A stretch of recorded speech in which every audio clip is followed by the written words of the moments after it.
Barcelona absolutely fucked Dortmund in the first leg 4-0. What a match from Barcelona from the front three. And then going to PSG.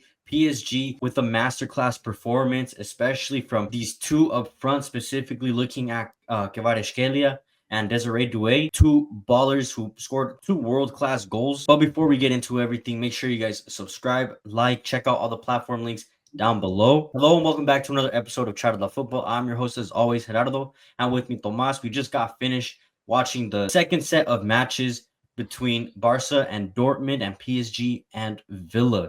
Tomas, instant reaction from both these matches. We'll start with the Barca Dortmund one. It's good to watch Barcelona to see them in a form where we are accustomed to, because at the beginning of the season they were flying. I mean, they did go through a 2 month and a half slump where they were having iffy results. Yeah. But I mean, it looks like they're flying again, so that's really exciting to see. Yeah, they played honestly impeccably from the first minute up until the last minute. They were so good that also Dortmund were so bad that at the same time, Ansu Fati even came on, a player who we haven't seen in months, was able to get some playing time against this Dortmund team. Keep in mind, to be fair to Dortmund, this isn't their best season compared to last season. Last season, they were, I think, in the Champions League, they were a lot more convincing.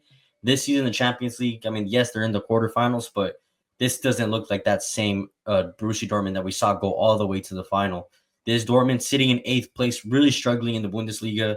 And we see it in the first, like, they got absolutely demolished by a Barcelona team. Like you said, they are fine. And the front three up top specifically, I think that's one of the biggest talking points, are just world class. These guys are world class. Lewandowski, we know he's been doing this for years, but Lamine Yamal at 17 years old doesn't stop surprising with his performances. And then Rafinha getting 2 goals on the day too. The first goal was pretty funny because he's trying to stat pad for his Ballon d'Oro shouts, but it is what it is. You got to do what you got to do. And yeah, this is probably the scariest team in the world at the moment, especially with Liverpool out. This is the scariest team at the moment. Yeah, I mean for sure, but it comes to think, we've seen Barca bag a 4-0, 3-0 lead in the home game, and then they kind of bottle the second leg, which is, it reminds me of that team, because it's like the Barca team is flying. They have stars. They have people that can finish. They have one of the best players in the world, and it's just, if that team couldn't get it done, what convinces me that this team could? Yeah, I think just the biggest difference comparing to those teams that absolutely lost it in the second legs, when you compare it to this team, I think is the mentality. First off, Hansi Flick, the coaching staff, everybody just in the locker room, they look convinced to win everything. When you hear them talk in press conferences as well, they're more than confident in getting the job done.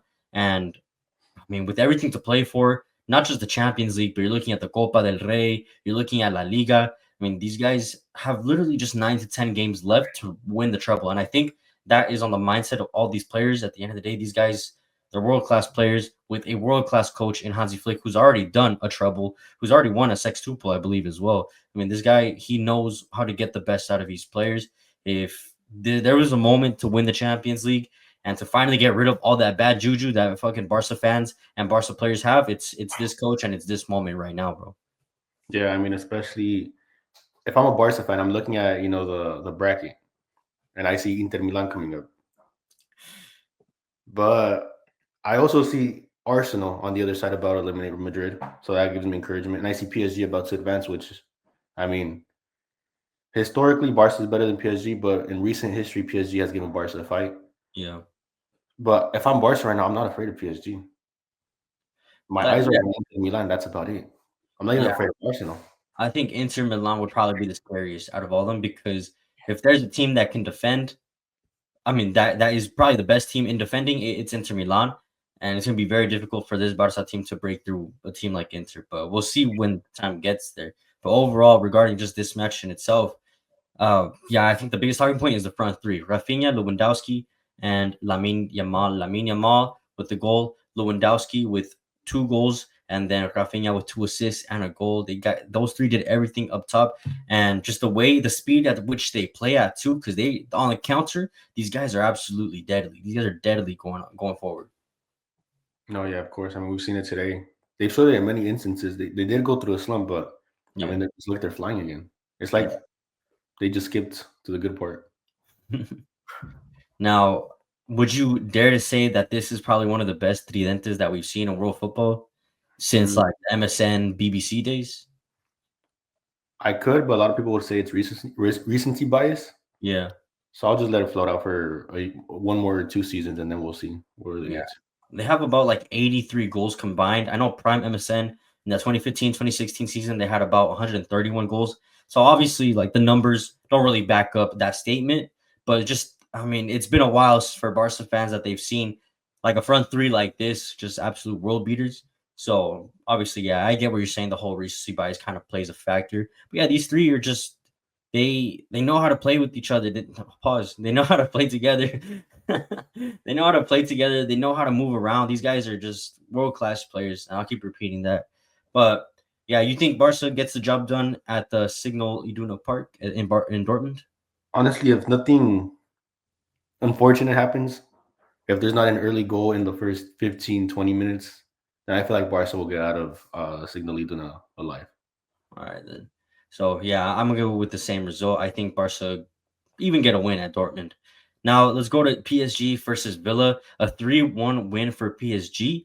And I mean, it started off with Villa honestly on the front foot. They got someone early goal. Nuno Mendes kind of made a mistake at the back, and then it was who was the player that tapped it in? It was Morgan Rogers. Morgan Right. Rogers.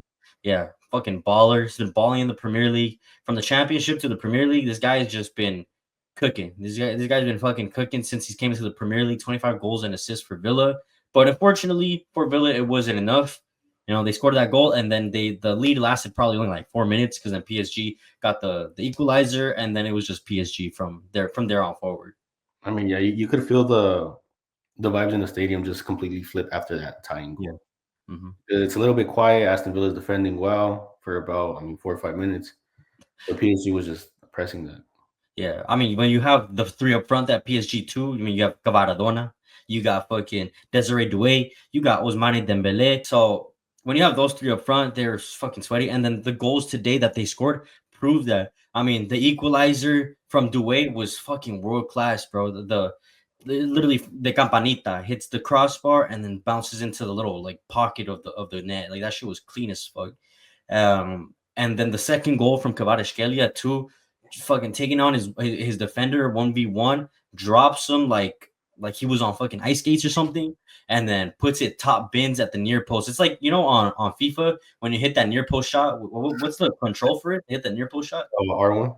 R1. It was that's exactly how it looked like, bro. Because in that little pocket, he hits it perfectly. Emi Martinez couldn't do nothing. And then yeah, in the final moments of the game, Nuno Mendes, also another sweaty goal from Nuno Mendes too. I think he drops the goalkeeper. He like fakes a shot and then kind of hits it over Emi Martinez, which was great finish from the left back. But overall, yeah, PSG, like I said, the second scariest team in this Champions League season, probably in the world too. No, yeah. I mean, of course. Offensive, if we're going off offensive prowess, they're, I mean, one of the best teams out there right now, especially with that scary front four that they have. I mean, the only team that I can think that defending that very well is Inter. I feel like Barcelona would have to just take the ball away from them if they were to face off. Imagine like a Barca PSG game, bro. It'd be like 10-10. Exactly, it'd be insane. But for Barca to win that, they'd have to just take the ball away from them. The lucky thing that Barca has is that, if I'm not wrong, Barca finished in second in the table, right? So they practically closed every game because Liverpool won the table. We're going to Villa Park in the second leg. Do you think Villa can maybe get 2 goals to try to push us to extra time? And then also hold off PSG? Because look, I mean, when we look at PSG and what they did at Anfield to get a win over there, that was very impressive. Not a lot of teams go to Anfield, so I think for PSG to go to Villa Park, I think this will be a walk in the park for PSG. To be honest. That's exactly what I was thinking, because I don't think that Aston Villa will have a response for PSG. Maybe they might score a goal. Maybe they might even tie it. But I feel like PSG will ultimately advance because they were able to do it in Anfield. And Anfield and Aston Villa's home. I just feel like Anfield had a more, historically, has more pressure. Yeah. So if they were able to do it at Anfield, one of the biggest clubs in the world's stadium, I don't see why they can't go to Villa and replicate the same thing. Exactly. I think PSG will get it done too. So I guess we both come into agreement with that one. PSG going into the semifinals. Let me know what you guys think in the comments down below. Who advances? Who's going to get eliminated? Score lines, all that good stuff. Make sure you guys subscribe, like, check out the platform links down below. I'll see you guys on the next one. Peace out.